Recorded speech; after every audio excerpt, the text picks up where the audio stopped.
네, 여러분 반갑습니다. 우리 2021년 광주대학교 도시재생 전문인력 양성사업단 온라인 도시재생대학 특강 과정을 진행하도록 하겠습니다. 이 겨울에 이제 우리가 벌써 연말 맞이해서 올 한 해 숨가쁘게 달려왔는데요. 그 도시재생 사업에 있어서도 많은 사업들이 진행이 되고 또 새로운 또 사업지들이 선정이 되어서 내년에도 역시 활발하게 도시재생 사업이 진행될 걸로 예상됩니다. 그런 과정에서 저희가 도시재생 사업 그동안에 벌써 이제 5년 차 이 정부 들어서 진행이 됐고, 또 지난 정부 또 도시재생 사업의 우리 뿌리라고 할 수 있는 또 살고 싶은 도시 만들기부터 따져보면 한 14년, 15년 정도의 지금 시간이 흘러왔습니다. 그런 측면에서 지금 우리가 앞으로 이제 이런 도시재생 사업을 지속적으로 진행을 해야 될 텐데, 도시재생 사업의 좀 성과를 살펴보고, 그리고 앞으로 어떻게 도시재생 사업을 효과적으로 좀 혁신적으로 진행을 해서 우리 도시가 다시 좀 활력을 되찾고 또 21세기 도시에 맞는 경쟁력 있는 도시로 발돋움해 나갈 것인가 하는 부분들을 오늘 여러분들하고 같이 나누고자 합니다. 오늘의 강의 제목은 도시재생 뉴딜 사업의 성과와 혁신 방향이 되겠습니다. 자, 이런 순서로 말씀드릴 텐데요. 첫 번째는 도시재생 사업이 어떻게 그동안 진행되어 왔는지, 어떻게 시작되어 왔는지, 그리고 어떻게 변화되어 왔는지 좀 간략하게 살펴보고요. 아까 말씀드린 대로 한 10여 년 이상 지금 진행되어 왔기 때문에 성과를 중간에서 점검해 볼 필요가 있는 거죠.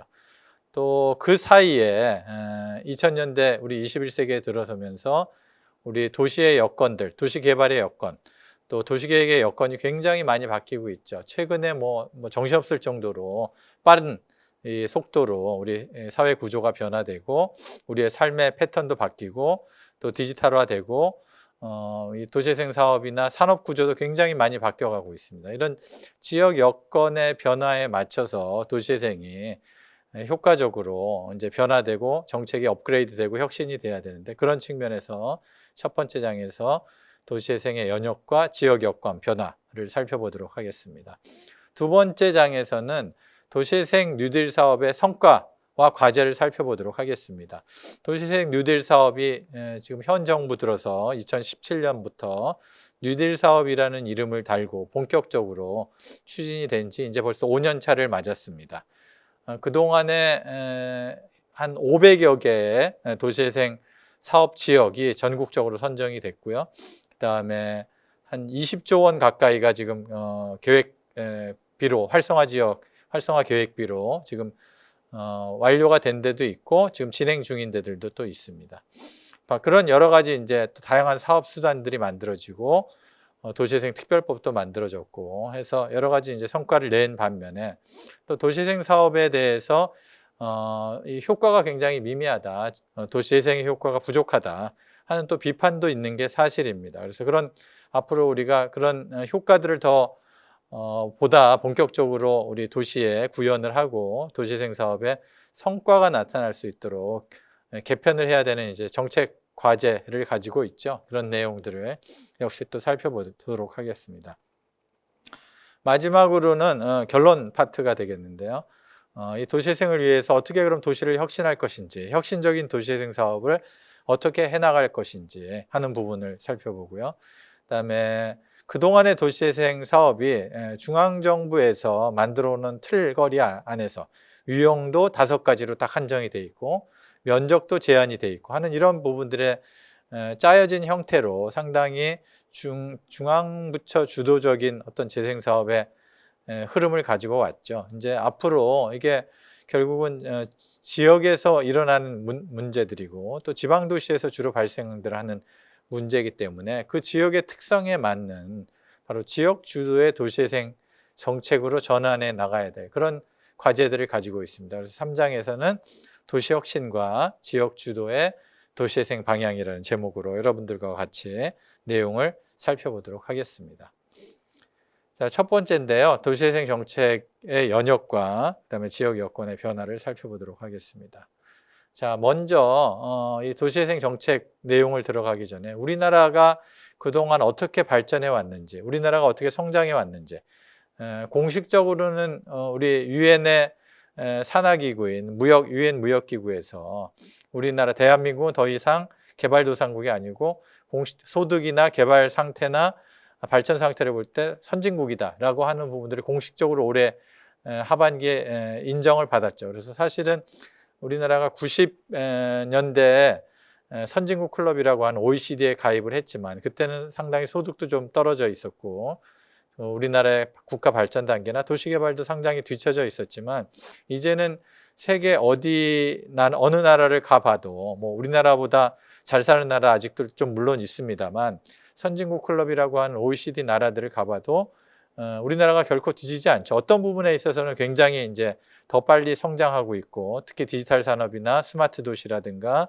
뭐 여러분들 잘 아는 대로 K 콘텐츠라든가 K 문화 우리 방역도 그렇고 여러 가지 부분에 있어서 다른 나라들을 앞서가는 선도적인 성과들을 내고 있죠.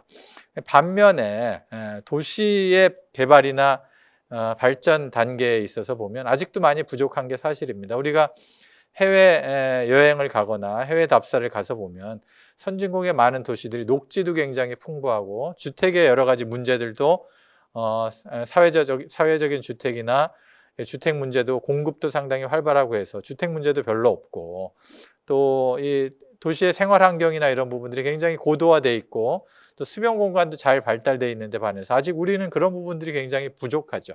현재까지 우리나라의 도시 개발은 여기 사진에서 그림에서 보시는 것과 같이 신도시, 신시가지 이런 개발들을 중심으로 돼 왔습니다. 우리가 그런 것들을 요소 투입형 도시 개발이라고 하는데요. 즉 토지와 그다음에 자본과 개발 사업을 묶어가지고 도시 인구가 늘어나면 그것들에 대해서 공동주택을 공급하고 도시 개발하고 인프라를 공급하는 이런 방식으로 그게 소진이 되면 또 새로운 도시를 개발하고 이런 방식으로 해서 도시가 개발이 돼 왔죠. 60년대부터 우리가 경제개발 5개년 계획을 하고 또 70년대에 들어서 국토종합계획 1차 국토종합계획을 1972년에 하기 시작했습니다. 그래서 본격적인 이제 국토개발, 도시개발이 이루어졌는데 이런 패턴이 지난 50년 동안 사실은 지속이 돼 왔죠. 그러다 보니까 뭐 우리 광주를 보더라도 원도심이 있던 원래 금남로, 충장로 지역이 사실은 광주의 이제 원도심 지역이었는데 그 이후에 80년대, 90년대 들어서면서 대규모로 대대적으로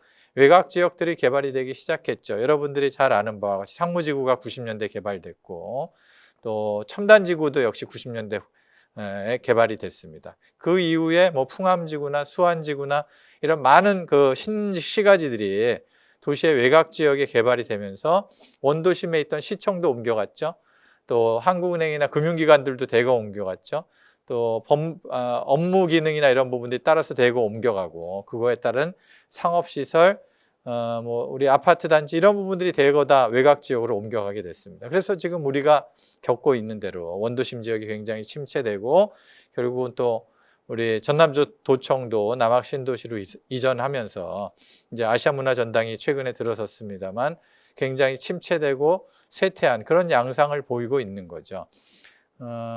우리가 그동안에 전국적으로 우리나라 전체적으로 보면 신시가지, 신도시를 개발하는 데는 수십조 원의 예산이 투자가 되고 많은 지원들이 있었지만 도로를 내준다든가 정부에서 기반시설 해준다든가 하는 지원 사업들이 있었지만 원도심 지역, 원래 있던 기성시가지 지역에 대해서 살펴보면 지난 뭐 수십 년 동안 방치돼 온 거죠. 사실은 도로를 새로 넓혀준 것도 아니고 공원을 새로 만들어준 것도 아니고 새로운 기반시설이나 뭐 우리 주민 커뮤니티 시설을 만들어주지도 못하고 물론 부분적으로는 했습니다만 종합적으로 그런 부분들을 하지 못했기 때문에 이 도시 관리에 있어서 굉장히 불균형적인 상태가 수십 년 동안 유지가 되어 왔고 여러분들이 보시는 것과 같이 옛날에 시가지들은 다 낡아서 기성시가지들은 빈 집들이 굉장히 많이 생기고 노후한 단독주택지구들이 되면서 지금 광주에 대대적으로 재건축 재개발이 일어나고 있습니다. 지금 좌측 사진에서 보시는 것처럼 재건축 재개발 되면 저렇게 산등성이나 이런 걸 통째로 날려서 그 위에 아파트가 들어서는 이런 모습은 세계적으로 다른 나라를 가보더라도 선진국이나 도시 환경의 여건이 굉장히 좋은 지역들에서는 보기가 어렵죠. 예외적인 데가 이제 여러분들이 아는 대로 홍콩이나 싱가포르 같이 땅이 좁은 나라들은 불가피하게 이런 모습들을 보이지만 그렇지 않은 나머지 우리나라와 비슷한 규모를 갖고 있는 나라들은 이런 식의 난개발을 하지를 안 하죠. 못하죠. 법이 그런 부분들을 다 규제를 하고 있고 사회적으로 그런 부분들을 용납하지 않기 때문에 그래서 자연환경 훼손이나 공간 소모적인 도시개발 이런 부분들에 따라서 우리가 그동안의 쾌적성 저하나 난개발들이 많이 문제가 되어 왔었습니다. 반면에 원도심 지역은 굉장히 이제 쇠퇴하고 침체하고 빈집들 생기고 어르신들만 남는 굉장히 어려운 여건으로 이제 전락해 버린 거죠. 불균형이 그만큼 심해졌어요. 얘기 드린 대로 불균형적 도시 한쪽은 다 신개발 지역, 다른 한쪽은 전혀 개발이 안 되고 방치된 지역 이런 양극화 도시 내에서 문제가 되어 왔던 거고 그러다 보니까 이제 원도심 지역에 대해서 재건축 재개발을 하게 되는데 우리 광주에서도 문제가 됐던 것처럼 재건축 재개발하면서 고층 아파트들이 들어서다 보니까 그 주변 지역에 여러 가지 악영향을 미치죠. 교통체증도 일어나게 되고 학교나 이런 부분들이 또 모자라게 되고 또 뭐 우리 광주는 무등산을 가리게 되는 이런 부분들의 조망권의 문제들도 생기고 여러 가지 문제들이 많이 생겼습니다. 더더군다나 사실은 그 쇠퇴한 지역에 불량주택 지역에 달동네들의 주거 환경을 개선하는 목적이 거기 사시는 서민들을 좋은 주거 환경으로 이렇게 제공을 해드려야 되는데 실제로 이런 재개발이나 재건축을 하다 보면 거기 사신 분들은 거의 다 쫓겨나가고 새로 이제 분들이 경제력이 있는 중산층들이 들어오게 되는 거죠. 그래서 서민들 주택은 계속 없어지게 되고 공동주택만 들어서서 주거 환경 겉모습은 깔끔해졌을지 모르지만 그 사회적인 문제점들이 여전히 해결되지 않는 바로 도시기능도 유출되고 주거 부분들의 문제만 개선이 되니까 나머지 도시 환경이나 이런 부분들 또 물리적 경제적 사회적 부분들의 혼잡도 발생하게 되고 또 재래시장 침체나 이런 부분들이 개선되지 않고 하는 이런 여러 가지 문제들이 그대로 남아 있습니다. 우리가 재건축 재개발에 대해서 생각해 볼 두 번째 또 하나 문제는 우리나라 같은 경우에는 한 20년 지나면 재건축 재개발 이제 대상이 되잖아요. 물론 이제 요즘에는 안전진단이 이제 선행이 돼야 되고 안전진단에서 D등급 이상을 받아야 이제 재건축 단계로 갈 수 있습니다만 조합도 만들어야 되고 절차가 복잡합니다만 지금 새로 들어선 우리 양림동의 뭐 주공 아파트나 여러분들 다 아시잖아요. 그것도 벌써 한 10년 가까이 됐는데 앞으로 한 20년 있으면 그것도 재개발 재건축 해야 되겠죠. 그러면 원래 있던 지역은 2층, 3층짜리 단독주택을 싹 헐고 보시는 바와 같은 사진 본대로 뭐 20층, 30층짜리 아파트를 졌는데 그래서 그 개발 이익을 가지고 그 부분을 공급을 해줬던 거잖아요.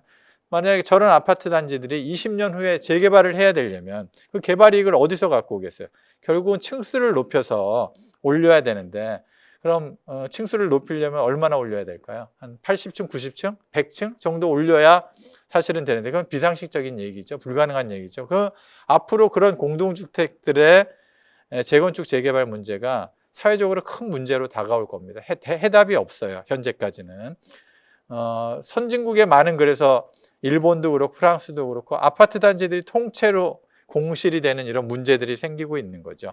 그래서 이제 정부에서 최근에는 이제 리모델링 사업이라는 것들을 활성화하기 위해서 제도도 만들고 지원 사업들도 하고 있는데 리모델링은 철거하는 게 아니고 그대로 약간의 증축, 10% 정도의 증축과 공간 이 조정을 통해서 하는 거죠. 그러다 보니까 자기 부담금을 굉장히 많이 내야 됩니다. 그런 부분들의 이제 문제가 앞으로 우리나라 시가지에서 발생할 텐데 그런 거를 방지하는 이렇게 초고층으로 고층으로 올리지 않고 현재 단독주택 또는 중저층 상태로 환경을 잘 개선을 해주면 주거 환경이나 도시 환경을 개선해주면 쇠퇴의 문제도 극복할 수 있고 그 사시는 분들이 그대로 유지하면서 정주할 수 있는 그런 환경을 만들어 줘야 되겠다 하는 방향이 바로 21세기에 이제 들어와서 재생사업이라는 개념으로 만들어지게 된 거죠. 자, 이런 부분들의 문제는 뭐 우리나라만 겪은 건 아닙니다. 서양의 선진국들, 뭐 여러분들이 아는 대로 영국이나 미국이나 뭐 독일이나 프랑스나 이런 나라들이 사실은 70년대부터 이런 문제들을 겪고 시작했는데 70년대, 80년대 왜 이런 문제들이 생기느냐? 그 원인은 뭐냐? 결국은 경제적인 구조 변화와 상당히 관계가 있어요. 여러분들이 아는 대로 최근에 우리나라가 이 지방 특히 이제 뭐 지역 경제에 있어서 보면 그동안에 우리나라는 중화학공업을 중심으로 상당히 성장해 왔죠. 그래서 자동차도 만들어서 수출하고 선박 조선 산업도 발달해 왔고 또 중화학공업 또 석유화학공업 이런 부분들 만들어 발달해 왔고 기계공업 이런 부분들이 발달해 와서 성장을 했는데 뭐 우리나라 조선산업 같은 경우는 세계 1등을 하고 있다가 어려움을 겪고 있지만 다시 조금 최근에 다시 살아나고 있죠. 자동차도 상당한 수준으로 올라왔고 그런데 조선산업이 중국의 그런 저가 공세나 산업 구조, 노동 집약적인 산업이 저가 임금을 따라서 해외로 옮겨가면서 굉장히 침체를 맞은 거를 여러분들이 알고 있을 겁니다. 그래서 특히 저쪽에 경상도 지역에 바로 통영이나 거제나 우리나라 1등, 2등의 조선소가 있던 현대, 대우 이런 조선소가 있던 지역들이 거의 다 문 닫았죠. 문 닫았다가 올해 이제 재작년부터 합병하면서 다시 이제 반전의 기회를 모색하고 있는데 특히 거제나 통영이나 이런 데들은 조선산업이 중국으로 주도권이 넘어가게 되니까 거의 뭐 직장 다 문 닫고 직장 폐쇄, 실업이 엄청나게 발생했죠. 그래서 아파트 가격들도 막 30%, 40% 떨어지고 하는 여러 가지 문제들을 많이 겪었습니다. 또 군산 우리 대우 GM 공장도 문 닫았잖아요. 현대조선도 문 닫고 바로 그런 부분들이 군산 경제에 엄청난 타격을 줬죠. 지금 일자리 뭐 실업률이 엄청나게 올라갔죠. 우리나라 또 해남 또 서해안도 마찬가지, 목포도 마찬가지. 이게 우리는 최근에 이런 현상들을 겪기 시작했지만 서양이 이런 현상들을 똑같이 겪었어요. 80년대, 90년대. 누구 때문에 겪었냐? 바로 결국 우리나라, 일본 이런 나라들 때문에 겪은 거죠. 우리는 지금 산업이 중국과 동남아시아로 건너가고 있잖아요. 제조업들이. 서양이 똑같이 80년대, 90년대 제조업들이 한국과 일본, 중국으로 넘어온 거죠. 그래서 거기들도 한때 잘 나가던 도시들이 실업이 발생하고 직장 폐쇄되고 하니까 엄청난 많은 산업단지들이 문 닫게 되고 그런 데들을 재생해야 되는 과제를 안게 된 거죠. 그래서 80년대부터 서양에서는 바로 어반 리디벨롭먼트, 어반 리뉴얼 이런 사업들을 우리나라처럼 시행을 했습니다. 거기도 전면 철거하고 아파트 짓고 하는 사업들을 해왔는데 한 20년 지나니까 또 쇠퇴되고 직업이나 도시경제가 살아나지 못하니까 그런 부분들의 문제를 겪었습니다. 그래서 90년대부터는 이게 단순히 주택 철거하고 새 집 지어주는 게 해결책이 아니구나라는 것을 깨닫고 도시 부흥이라는 데 목표를 둔 거죠. 어반 르네상스라는 데 목표를 두고 르네상스는 뭔가요? 우리 문예부흥 하듯이 도시의 주거 부분만 주택 부분만 해결해 주는 게 아니고 산업과 문화와 사회 경제적인 측면의 부분들로 경쟁력을 강화하는 방향으로 나가는 거죠. 그래서 물리적인 측면에서는 아래 보시는 것과 같이 환경적 구조 재편, 그다음에 21세기에 맞는 인프라와 건축물들, 그다음에 우리 선진국에서 보는 것처럼 복합 입체 이런 토지용 건축물로 이제 도심 지역을 만들어가는 그런 부분들의 사업들은 물론이고 바로 부흥이라고 하는 도시의 기능과 경제적인 산업, 새로운 산업들을 육성하고 이제 산업이 없어졌으니까 새로운 성장의 엔진이 있어야 되겠죠. 도시에서. 도시가 유지가 되려면 직업이 있어야 되고 일자리가 있어야 되고 산업이 있어야 먹고 살게 되잖아요. 그래야 문화나 교육이나 복지도 지탱 가능하기 때문에 바로 그런 부흥들을 하고 우리 중심 상권을 살리고 새로운 산업을 유치하고 그거를 통해서 회복이라는 사회적 측면, 바로 문화와 복지와 교육, 그다음에 주민 사회 통합적인 어떤 커뮤니티와 지원 사업들을 하는 바로 그러기 위해서는 시민들이 적극적으로 이런 재생 사업에 참여하는 그런 방식으로 정책과 제도를 전환을 한 겁니다. 그래서 90년대 들어서 도시 부흥의 목표를 두고 도시 경제 회복, 사회, 교육, 복지, 문화의 질적 개선, 그다음에 종합적인 도시 발전을 지향하는 그런 도시 정책으로 전환을 했고요. 대표적인 게 바로 영국의 뉴딜 포 커뮤니티, 그다음에 일본의 마치츠쿠리라고 하는 마을 만들기, 그다음에 미국의 리버블 커뮤니티, 리버블 시티 이런 도시 정책으로 이제 바뀌어 나간 거죠.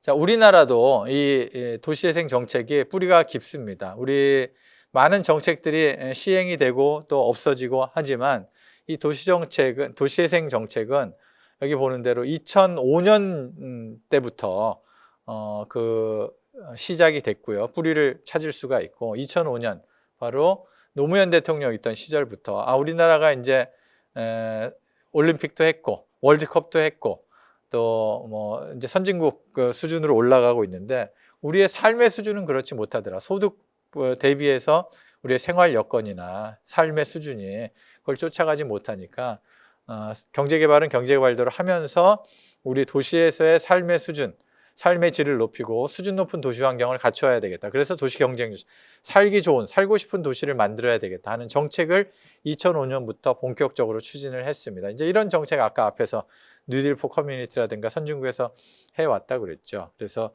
지자체, 각각의 지자체, 광주면 광주, 뭐 대전이면 대전, 부산이면 부산들이 각각의 특성을 잘 살려서 살기 좋은 도시로 만들어 가도록 시범 사업을 2005년도부터 진행을 했어요. 그래서 이 살고 싶은 도시가 되려면 어떤 요소를 갖춰야 되느냐. 여기 그림에서 보시는 바와 같이 제일 먼저는 일단 우리가 삶터가 좋아야 되겠죠.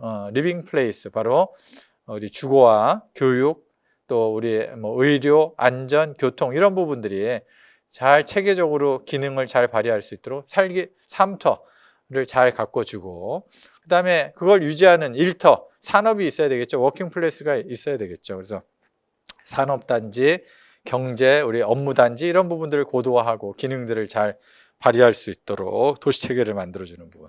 또 사람이 일하고 뭐 집에만 있는 게 아니잖아요. 도시에서는 다양한 또 유의시설과 위락과 문화가 있어야 되겠죠. 바로 문화, 경관, 또 환경, 바로 여유있고 활력 있는 바로 문화적인 도시로 만들어가는, 그래서 어울려 사는 건강한 도시, 일하기 좋고 활력 있는 도시, 여유 있는 문화적인 도시로 이렇게 생활환경, 문화시설들도 만들고 도시와 경관도 아까 그래서 문둥산 경관 얘기했습니다. 환경과 경관 잘 창출하고 다양한 도시 문화를 만들어 가도록 하는 이런 사업을 본격적으로 추진을 했습니다. 이게 바로 이제 도시재생 사업의 뿌리라고 할 수가 있고요. 바로 시범 사업, 국토계획법에 근거해서 바로 이런 사업들을 지금 진행을 해왔죠. 그리고 이게 이제 노무현 정부에서 추진이 되어 왔고요. 자, 그 다음으로 넘어간 게 이명박 정부에서는 그 사업을 받아서 도시활력 증진지역 개발 사업이라는 사업을 진행을 했습니다. 여기 보는 대로 도시활력 재생에 보면 주거지 재생, 중심시가지 재생, 기초생활기반 확충, 지역 역량 강화 이런 틀거리를 가지고 도시활력, 마을활력, 기반시설 정비. 지금의 도시재생 사업하고도 굉장히 또 유사하죠. 이제 다만 다른 게 왼쪽에 보는 대로 국토부가 담당해서 하는 지역, 또 행안부가 담당해서 하는 지역, 농림부가 담당, 농촌지역은 농림부가 담당, 이렇게 이제 사업 중앙부처가 조금 분할돼 있었던 거고요. 이 사업도 역시 전국적으로 절반 정도의 지자체들이 참여를 해서 활발하게 또 진행이 됐습니다.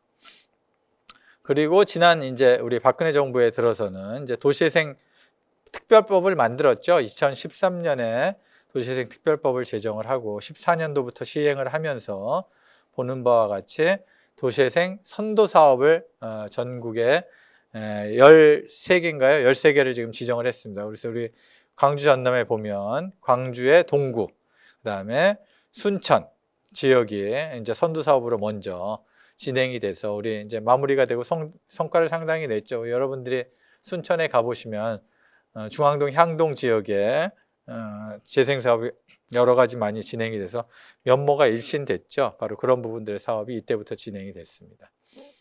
그리고 이제 도시재생 뉴딜 사업이라는 이름으로 이제 대대적으로 1년에 한 100여 개 지역을 선정을 해서 쭉 진행을 해왔고, 이게 올해 7월까지인데 올해 11월에 얼마 전에 이제 최종 또 발표를 해서 500곳을 돌파를 했죠. 전국적으로 지금 500여 개의 지역에서 사업이 진행되고 있습니다. 활발하게 진행되고 있고 마무리된 데들도 있고 이제 성과를 내기 시작하고 있는 거죠.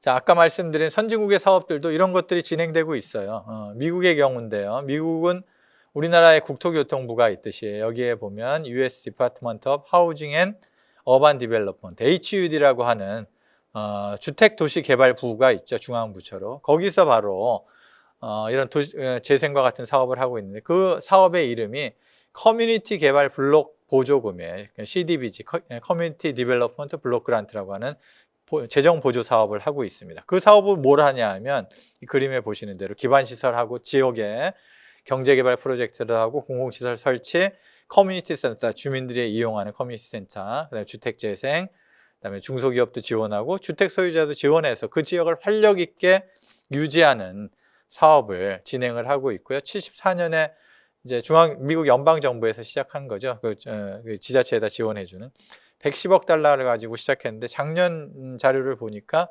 코로나 때문에 액수가 대폭 늘어서 480억이든가까지 액수가 늘었더라고요. 그만큼 이제 확대해서 사업을 진행하고 있고, 영국은 아까 말씀드렸고, 일본, 우리나라의 도시재생 정책이 이제 일본 형식을 많이 참조를 했는데, 여기는 도시재생 1.0을 지나서 2.0 활성화기를 하고 있고, 지금은 이런 것들을 종합적으로 지원하기 위해서 마을, 사람, 일자리 창생 법이라는 걸 만들었습니다. 그래서 우리가 지방 창생법이라고 얘기하는데, 단순히 건물만 짓는 게 아니고 바로 마을을 살리고 사람을 살리고 일자리를 만들어주는 사업으로, 이렇게 종합적인 사업으로 바꿔나가서 도시 재생 정책이 굉장히 다양한 측면까지 확대되고 있는 거죠. 자, 여기까지가 이제 추진과 선진국의 사례인데, 우리나라 지금 이제 앞으로 도시재생을 어떻게 추진해야 되느냐, 고민해야 될 부분이 이제 여러 가지가 많이 생겼습니다. 첫 번째가 인구의 문제인데요. 뭐 여러분들 매스컴에서 많이 들으신 대로 지금 워낙 우리 출산율이 저하되고, 더욱더 충격적인 거는 작년부터 인구가 감소하기 시작했죠. 작년부터 코로나가 시작이 되고, 또 결혼도 줄어들고, 출산율이 급격하게 떨어지면서 3만 명 정도 작년부터 줄어들었습니다. 이제 속도가 점점 빨라질 걸로 예상이 되는데, 우리나라 대한민국 정부가 48년에 수립되고 인구가 줄어든 거는, 전국의 인구가, 총량 인구가 줄어든 건 작년이 처음입니다. 그리고 선진국에서도 인구 줄어드는 나라들은 거의 없죠. 미국 인구 늘어나고 있고, 영국, 프랑스, 독일 다 늘어나고 있습니다. 유일하게 줄어든 나라가 이제 일본인데, 우리가 지금 일본의 그런 모습들을 쫓아가고 있죠. 일본 여러분들 아는 대로 심각하죠. 지금 한 30년 동안 장기 불황, 우리 잃어버린 30년이라고 하는 그런 단계로 가지 않아야 되도록 바로 우리가 이제 도시재생 사업이나 정책적인 전환이 필요한 거죠. 인구 감소가 본격적으로 시작되는 게 지금 큰 문제고요. 그다음에 많이 들어보셨겠지만 지방 소멸의 문제가 또 심각합니다. 그래서 여기 빨간색으로 표시된 지역들은 한 세대가 지나가면 앞으로 과연 인구가 유지될 수 있을까 물음표가 붙는 동네들이에요. 그러니까 인구가 유지되려면 어떻게 해야 되나요?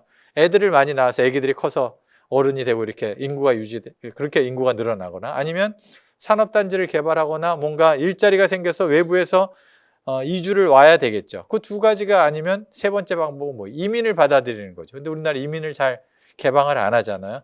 그러면 결국 앞에 두 가지인데, 첫 번째는 인구가 아까 본 대로 출산율이 0.84이기 때문에 계속 줄어들고 있죠.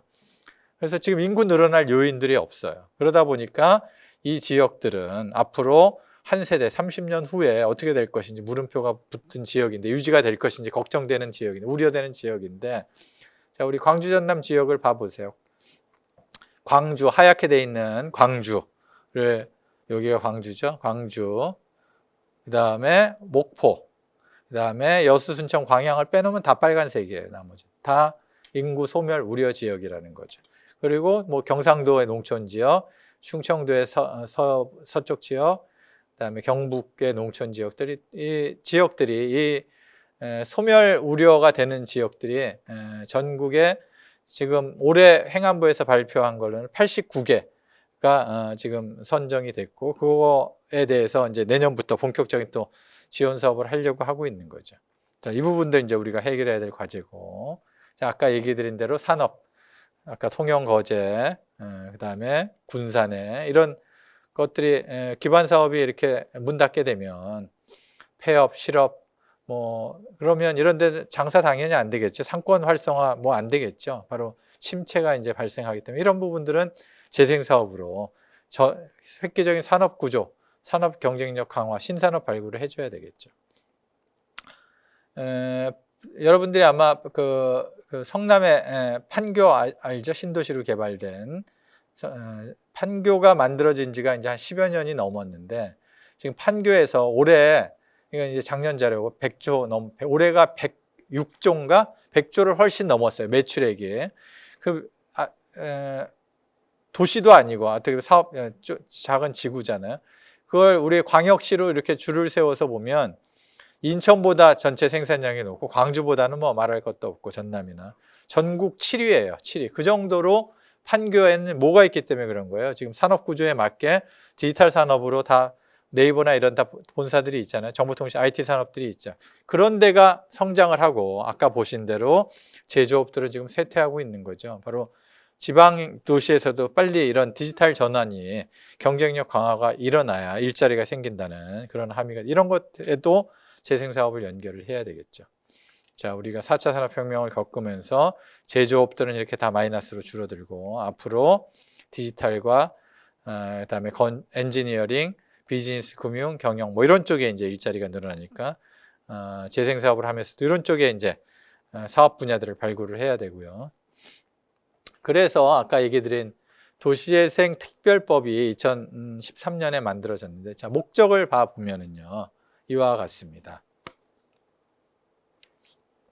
도시재생 활성화 및 지원에 관한 특별법 정식 명칭이고 2조에 보면 도시의 경제적, 사회적, 문화적 활력 회복을 위해서 공공의 역할과 지원을 강화함으로써 도시의 자생적 성장 기반, 아까 얘기 드린 대로 산업이나 우리 기반 산업을 육성을 하고 도시의 경쟁력을 제고하려면 어떻게 해야 돼요? 인프라도 갖춰야 되고 새로운 기능들도 도입을 해야 되는 거죠. 그리고 시민들과 주민들이 잘 참여해서 지역 공동체 다 같이 잘 살 수 있는 바로 그런 걸 통해서 이 국민의 삶의 질 향상에 이바지하는 게 이제 목적인 거고요. 바로 이런 사업들을 통해서 이제 하게 되는 거죠.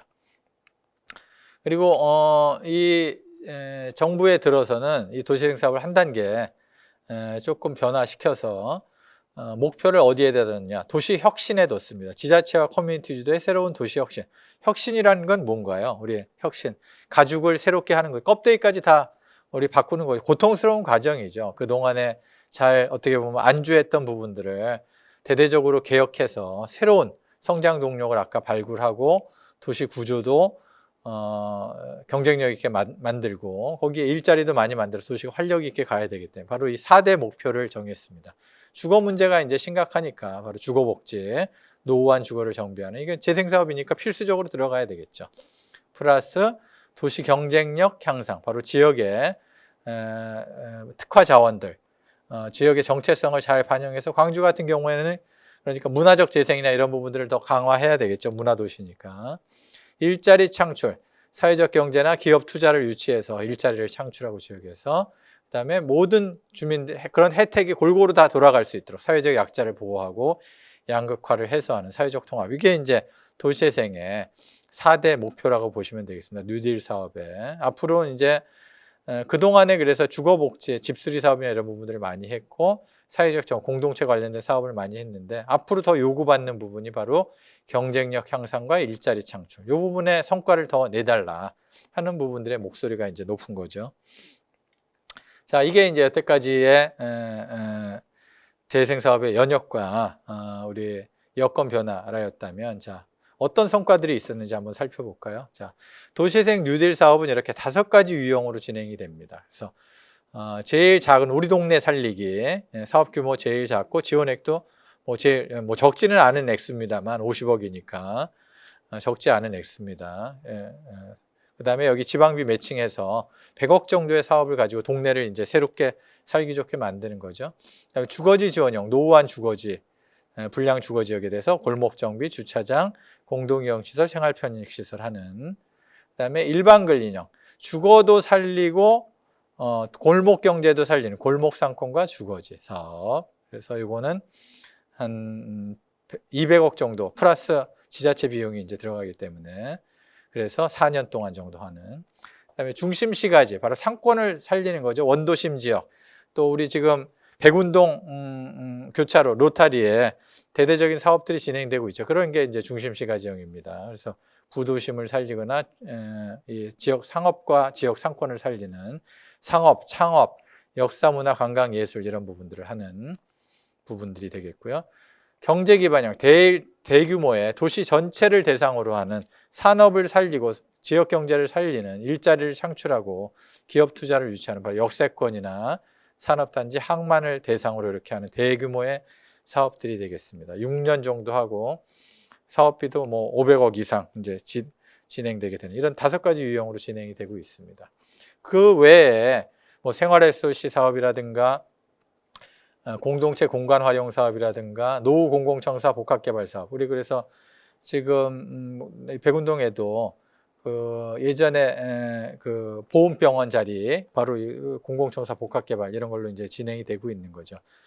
청년 주택들도 들어서고 또 오피스도 들어서고 하는 여러 형태로 다양한 사업 유형들이 만들어져 있습니다.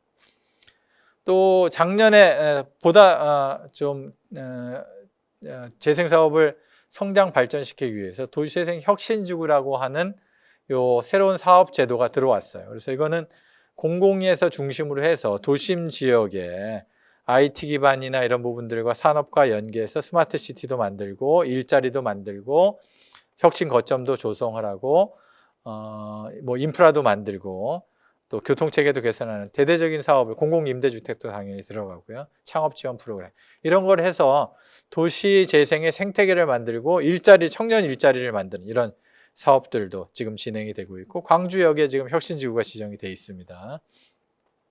또 우리 광주도시공사라든가 전남개발공사 또는 뭐 LH 이런 공기업이 주도적으로 사업을 진행하는 총괄사업자 관리 방식도 하나의 사업 유형으로 들어왔고요.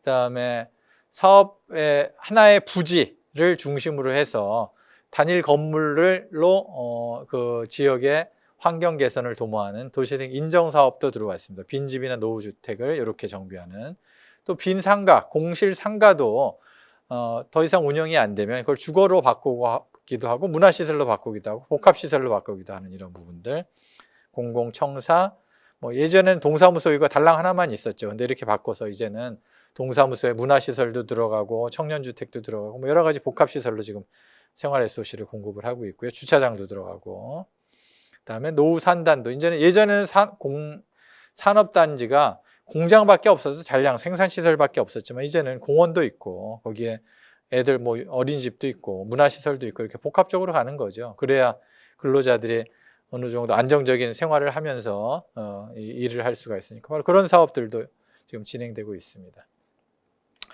그래서 도시재생 사업을 하면 아까 우리 2005년부터 시작됐다고 그랬죠. 바로 이런 지금 성과들을 낸 거죠. 그래서 부산의 광복로 여러분들이 부산에 가보시면 해운대가 지금 이제 굉장히 성장하고 있는데 해운대는 부산에서 굉장히 동쪽입니다. 원래 부산의 원도심은 부산역 근처에 있는 바로 이 서면이나 이런 일대죠. 거기가 굉장히 이제 해운대가 개발이 되면서 상대적으로 침체됐었는데 바로 부산 광복로 원도심 지역을 디자인 거리 또 차 없는 거리로 이렇게 만들어가면서 상권을 살린 지역 사례가 있고요. 우리 잘 아는 광주의 푸른길 폐선 부지를 잘 활용을 해서 이렇게 공원을 만들어 놓으니까 공공에 그 주변이 많이 정비가 됐죠. 카페도 들어서고. 그다음에 전주의 한옥마을 이것도 2000년대 초반까지 굉장히 노후한 주거단지였는데 이렇게 한옥을 지역의 특성을 잘 살려서 한옥을 잘 보존 활용하는 이런 형태로 해서 우리 대한민국의 대표적인 한옥단지 관광단지가 됐잖아요. 이렇게 다 재생사업을 한 거죠. 또 경제적 재생 측면에서는 지금 이제 활발하게 진행되고 있는데요. 천안 같은 경우에 천안역도 우리가 KTX 타고 가다 보면 천안 아산역이 따로 있죠. 그러다 보니까 천안역에 KTX가 안 들어와요. 그러니까 금방 쇠퇴하죠. 유동인구도 없어지고. 그래서 이걸 재생사업으로 어떻게 살릴까? 바로 천안시와 코레일과 국토부가 같이 천안역을 재생사업지구로 지정을 해서 여기에 천안 스테이션 캠퍼스라고 하는 천안에는 우리 대학교가 한 분교를 포함해서 캠퍼스를 포함해서 한 10개가 넘죠. 그 학생들의 강의실과 대학 우리 주택들도 만들고 창업 공간도 만드는 그런 사업으로 해서 게임 산업을 게임 프로그래머들을 육성하는 그런 거점 스테이션으로 만들고 있고요. 그다음에 포항 같은 경우에는 포항이 이제 포항제철이 주력 산업이잖아요. 근데 어려움을 겪고 있죠. 여러분들이 아는 대로 새로운 산업을 발굴하는 거죠. 이 재생 사업을 통해서. 그래서 스마트 해양 스포츠 산업, 바로 우리 증강현실이라든가 뭐 다양한 체험 시설들 이런 것도 연구 개발하고 생산하고 하는 걸 통해서 또 해수욕장이 있으니까 거기서 이런 부분들을 활용을 하고 그런 산업을 육성하는 조 단위 사업으로 지금 또 1조 단위 사업으로 진행을 하고 있습니다. 광주도 지금 광주역에 대해서 아까 혁신지구 얘기 드렸지만 경제기반형 사업 또 이런 사업들을 연계를 해서 광주역에 이제 앞으로 대구하고 또 KTX가 놔질 거잖아요. 그런 것들에 대비해서 새로운 거점역으로 재생하는 사업이 진행이 되고 있습니다. 이런 건 대신 시간이 좀 많이 걸리죠. 기업들도 투자를 해야 되고. 그래서 이제 뭐 작년 재작년부터 이제 본격적으로 진행이 되고 있습니다. 또 우리 아까 시민 참여, 주민 참여, 주민들이 같이 함께 살아나가는 그런 시스템을 만드는 커뮤니티와 공동체 활동, 그다음에 주민들 복지, 그다음에 이 도시재생 지원센터라고 하는 중간 지원 조직을 통해서 마을 기업도 만들고 사회적 기업도 만들고 쇠퇴됐던 전통시장들도 같이 활성화하고 또 도시재생 주민 계획가들도 이렇게 양성을 하고 또 도시재생 지원센터도 만들어서 이제 순천에 도시재생과가 경제관광국에 들어가서 관광이나 정원산업 이런 부분들과 같이 협업을 하면서 단순히 시설만 개선하는 물리적 재생이 아니고 일자리도 만들고 관광객도 끌어들이는 바로 그런 형태의 복합적인 재생 사업으로 이렇게 주민 참여형으로 가고 있는 거죠.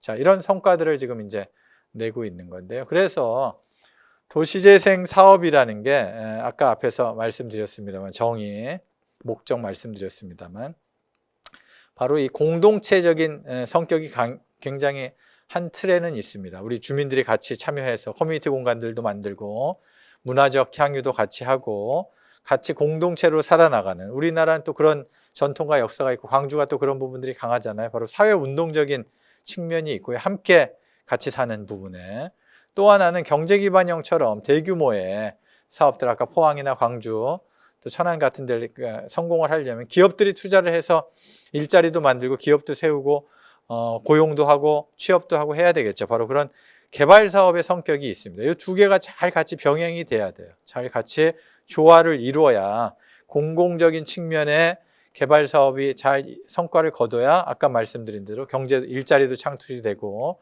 신산업도 육성이 되고 그런 부분들이 주민들의 어떤 삶의 복지로서 연결되는 우리 광주의 발전으로 연결되는 그런 형태로 재생사업의 틀거리가 조금 더 한 단계 업그레이드 돼야 되겠죠.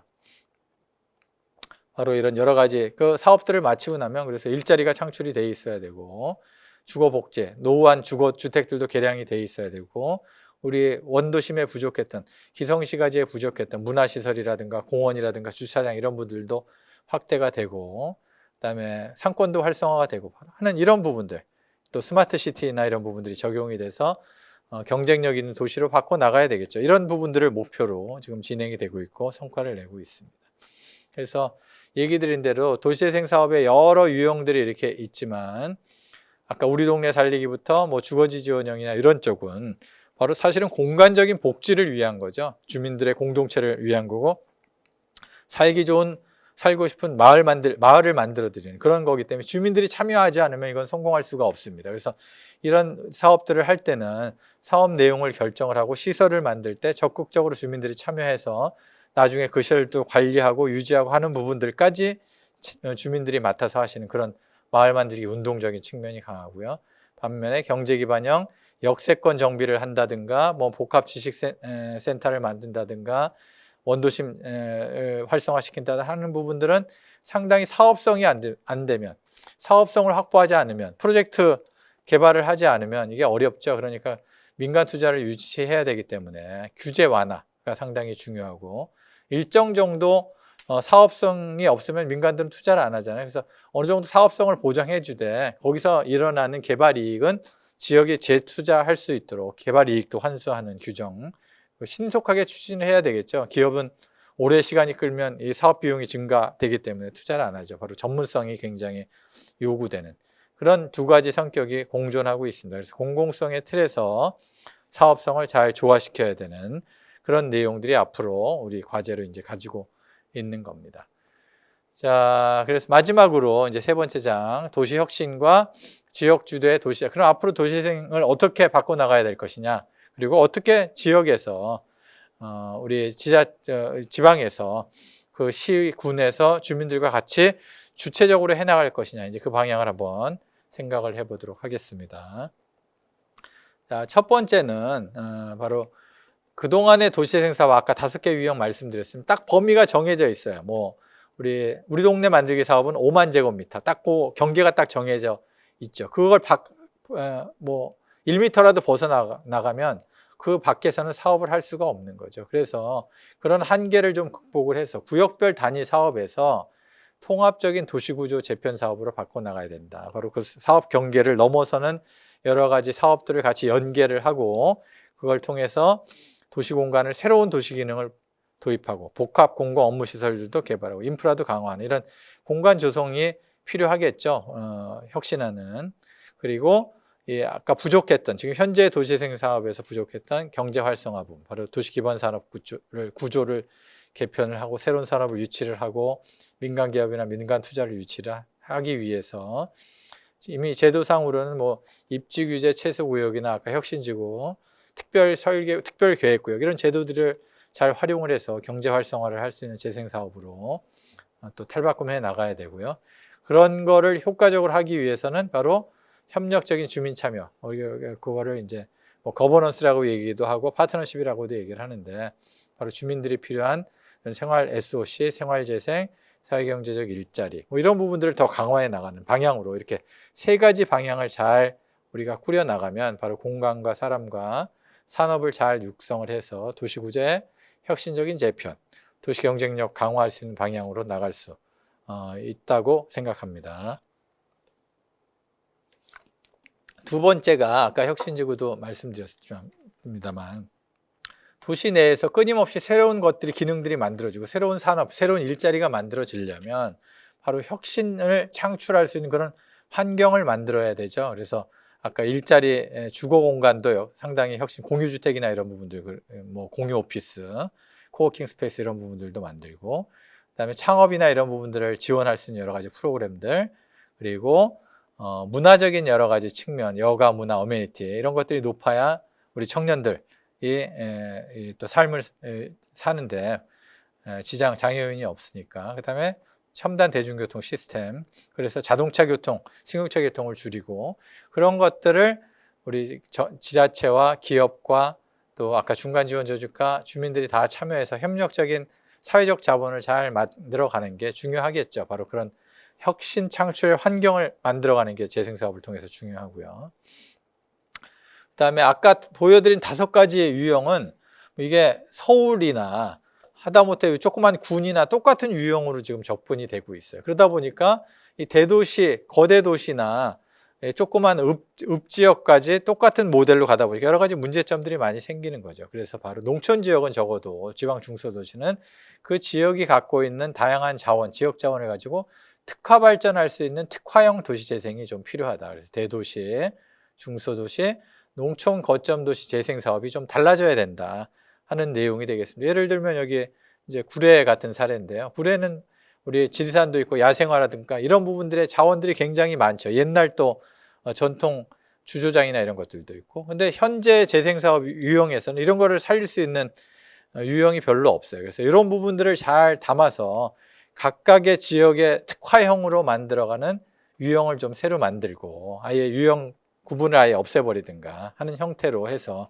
도시재생을 지역 특화 발전, 문화자산을 활용한 도시재생 사업으로 바꿔나가야 되겠다 하는 부분도 말씀드리고요. 또 우리 관련 연계 사업들이 굉장히 많이 있습니다. 아까 아까 구례에서 본 거 이제 농림부 사업과 관련된 부분들도 있고 도시적에서는 또 문화관광, 체육관광부의 문화도시 사업이 또 있어요. 그래서 이 문화도시 사업이 이제 이런 목표를 가지고 진행이 되는데 지역 공동체, 고유의 문화 가치, 창의적인 도시, 그다음에 도시재생과 연계된 부분을 가지고 서로 연계해서 사업이 되는데 도시재생도 하고 문화도시까지 같이 할 수 있으면 제일 바람직하겠죠. 도시재생에서 못하는 부분들을 문화도시에서 조금 더 보완을 해주고 문화도시는 또 대신에 어떤 시설을 만들거나 이런 부분들은 또 자유롭지를 못해요. 주로 프로그램들이나 이런 특성화 사업들로 가기 때문에 그래서 서로 상호 보완적인 관계를 가질 수가 있겠죠. 자, 대표적인 데들이 이제 익산 같은 데인데 익산이 이제 문화도시로 선정이 됐는데요. 그래서 익산은 또 주얼리 산업, 보석 산업이 굉장히 유명하죠. 그래서 그 보석 가공 단지를 새로 만들고 혁신하고 리모델링하고 강화해서 아까 본 혁신지구처럼 만들고 문화산업과 연계해서 일자리를 만들고 재생사업에서 그런 기반시설을 정비를 해주면 바로 양쪽 문화도시와 도시재생사업에서 목표하는 바를 동시에 이룰 수 있는 거죠. 역사적 특성, 정체성도 강화하고. 자, 그럼 문화적 도시재생사업이 필요하다. 문화산업, 문화도시와 연계한. 자, 네 번째가 바로 산업구조 고도화죠. 아까 그래서 말씀드린 대로 특히 대도시에 있어서는 교통, 물류나 중심 어떤 종합의료시설, 체육시설 이런 부분들이 잘 정비가 되고 그런 것들을 바탕으로 관광산업, 문화관광산업, 광주는 아시아문화전당이 또 있으니까 그런 것들을 잘 활용을 하고 또 지역의 산업, 우리 광주가 그동안에 자동차, 그 다음에 지금 빅그린 산단에서 이제 또 자동차들을 만들고 있잖아요. 그런 부분들을 더 고도화하고 지금 자동차 산업도 단순히 제조가 아니고 모빌리티라는 개념으로 진화하고 있잖아요. 바로 그런 산업으로 발전을 시켜야 일자리나 이 고용이 일어나겠죠. 바로 R&D 센터들도 만들고 그런 거 실증화 단지들도 만들고 자율주행 차를 운행할 수 있는 시가지도 좀 정비를 하고 그래야 그런 관련 기업들도 들어오고 투자가 유치돼서 경쟁력이 강화되고 도시공간의 재생이 일어나겠죠. 바로 산업구조 고도화와 연계한 사업들이 필요합니다. 그리고 디지털 기반의 도시 산업으로 전략을 바꿔나가는 구조전환. 자, 그런 거를 위해서 우리 부처 간에서 국토부를 중심으로 도심융합특구라는 또 제도를 운영을 하고 있습니다. 바로 도시재생 누질 사업과 연계하는 게 반드시 필요한데요. 여러 가지 기능들을 융복합화시켜서 여기 보는 것과 같이 기업 활동 공간, 대학의 또 현장, 아까 스테이션이나 오피스, 강의장, 연구시설이 들어서고 문화시설도 집적이 되고 그것들이 서로 교류 협력하는 공간, 거기에 청년주거 상업시설들이 같이 각 부서에서 융복합해서 한 곳에 집중적으로 만들어서 거기에 혁신적인 생태계를 만들고 새로운 기술 개발과 창업, 중견기업들이 이렇게 육성이 되면 R&D도 일어나고요. 그러면 도시에 활력이 생기고 일자리가 생기고 소득이 올라가겠죠. 혁신이 일어나겠죠. 바로 이런 게 이제 재생인 거죠. 이런 형태의 재생으로 가도록 이 도심융합특구가 만들어지고 있는데 광주에도 지금 하나 지정이 돼서 국토부, 중기부, 산자부, 문화부, 과기부, 교육부까지 연계해서 이런 청년들의 새로운 산업 거점을 이제 산업이 반드시 옛날처럼 외곽에 있어서 공장으로 운영되는 게 아니잖아요. 바로 그런 형태로 혁신적인 산업 공간을 만드는 도시명 산업 공간이죠. 바로 재생산업과 연계되는 그런 산업들이 또 진행이 되고 있습니다. 대학의 역할이 또 굉장히 중요하죠. 고급 인력들을 또 우리 배출을 하고 육성해야 되니까. 자, 플러스 또 지금 아시는 대로 스마트 시티가 많이 진행되고 있는데 우리 주로 그동안의 스마트 시티는 신개발할 때 많이 진행됐죠. 그래서 세종시 또는 부산의 에코델타 시티 이런 부분들이 스마트 시티로 개발이 됐고 광주도 우리 DJ 센터 중심으로 스마트 지구 이런 부분들 사업이 진행됐습니다만 이제는 재생과 연계해서 바로 스마트 우리 솔루션 제일 작은 것부터 하나의 우리 주차장 안내 시스템을 만든다든가 교통 정체를 방지하는 여러 가지 교통 정보를 제공한다든가 하는 이런 솔루션. 그다음에 조그만 규모의 타운, 지구 단위의 리빙랩을 만든다든가 그 지역의 문제를 조그만 지구의 지역의 문제를 해결하는 일정 구역 내 최적 솔루션을 만드는 한 동단위 정도로 생각하면 되겠습니다.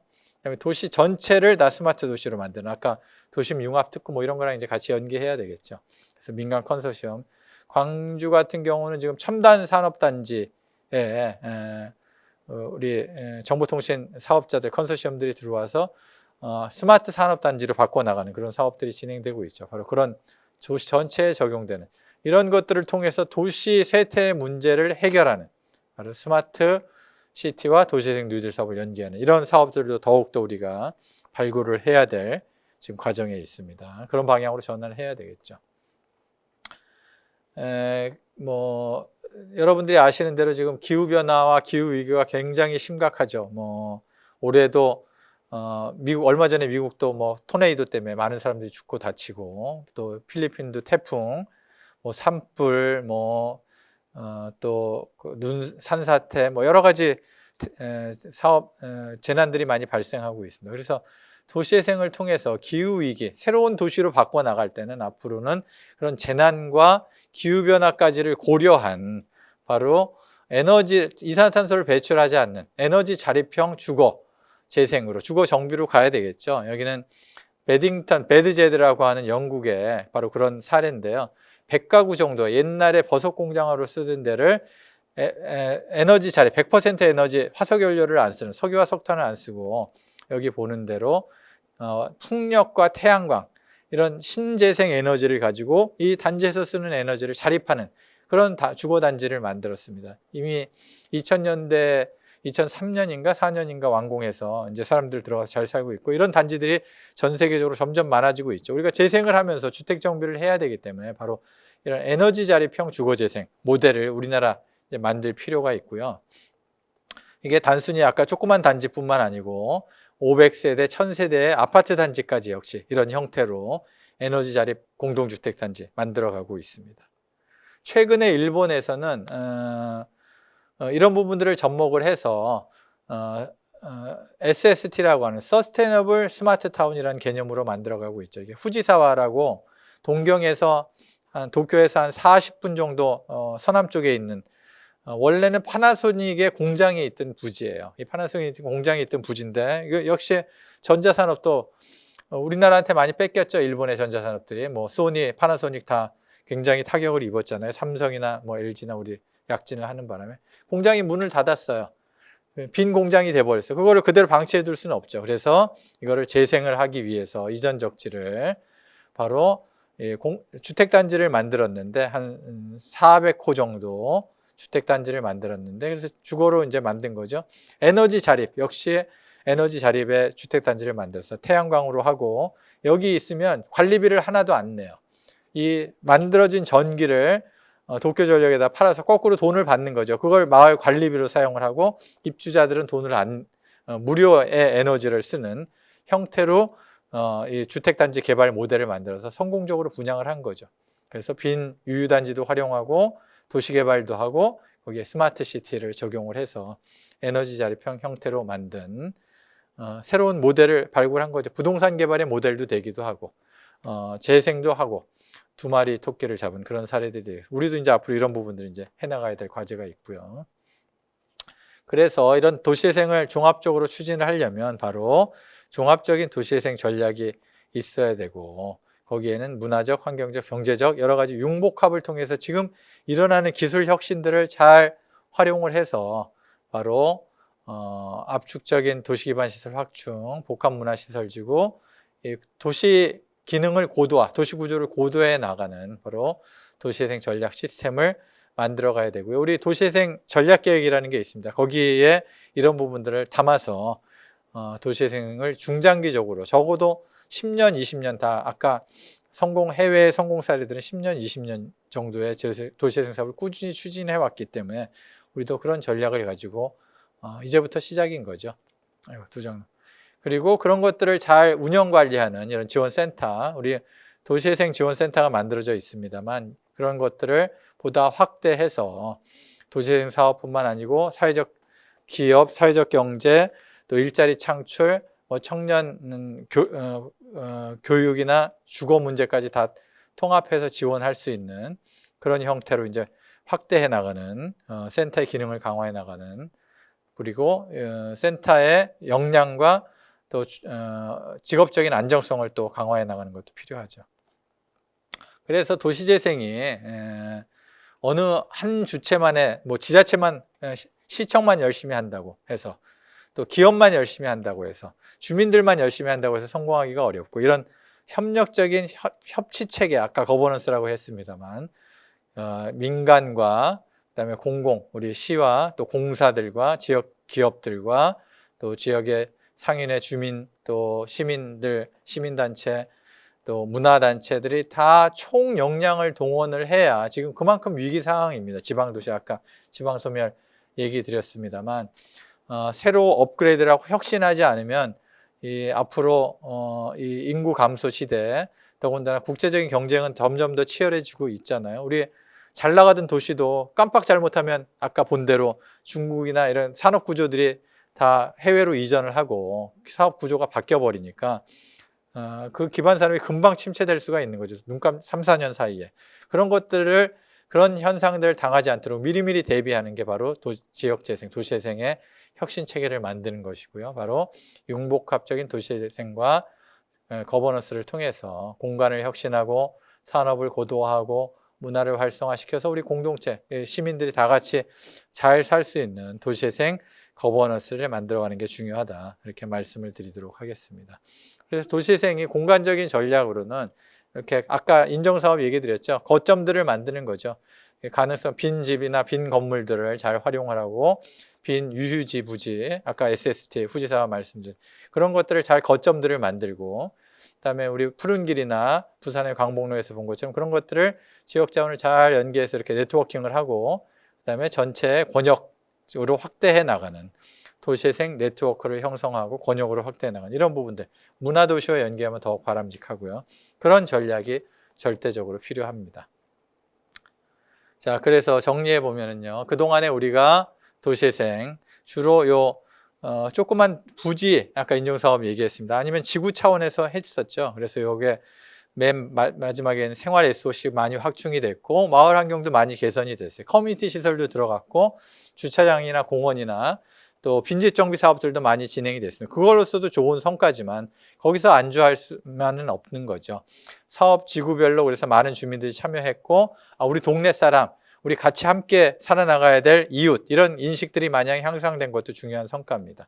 그리고 사회적 경제나 마을 기업들이 만들어져서 이제 움직이고 있는데, 자, 여기까지가 성과라고 보면 앞으로 해 나가야 될 부분들은 이걸 도시 차원으로 더 확대해 나가는 거죠. 바로 구조적인 혁신을 지향을 해야 됩니다. 바로 산업 부문의 재생과 산업 구조 고도화, 기반 산업을 더 육성해서 그걸 재생과 연결하고 꼭 재생의 공간으로 만들어 나가고, 또 재생 지구로서 이런 데들을 해서 일자리 창출, 또 기업 유치, 또 거기에 주거 문제도 같이 해결하는 이런 부분들로 바꿔 나가고, 그래서 새로운 성장 전략이 필요한 거죠. 21세기 이제 2020년대를 맞아서 디지털 전환으로 넘어가는 이 시대에 우리가 단순히 제조업만 가지고 얽매여 있어서는 안 되고, 새로운 혁신적인 제조업과 디지털을 결합한 새로운 혁신적인 성장 모델, 우리 도시경제의 성장, 도시산업의 육성을 이 재생을 기반으로 해서 이제 만들어가는, 아까 도심 융합 특구 말씀드렸습니다만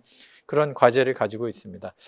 자, 여러분들이 도시재생의 이런 앞으로 비전을 잘 보시고 이 강의를 들으시고 참여를 하시고 또 관심을 가지신다면 그 지역의 주변의 도시재생 사업에 같이 참여를 해주시고, 앞으로 전환되는 이 도시재생 정책에 관심을 잘 가지셔서 우리 도시재생 거점대학 광주대학교 호남권의 거점대학으로 운영을 하고 있습니다. 이런 데 같이 또 장학금도 많이 드리니까 오셔서 같이 전문가로서의 길을 열어나가는 그런 또 계기가 됐으면 좋겠습니다. 자, 연말 연시에 우리 건강하시고요. 다음 기회에 또 온라인 대학, 도시재생대학에서 강의로 뵙도록 하겠습니다. 자, 이상으로 모든 강의를 마치도록 하겠습니다. 감사합니다.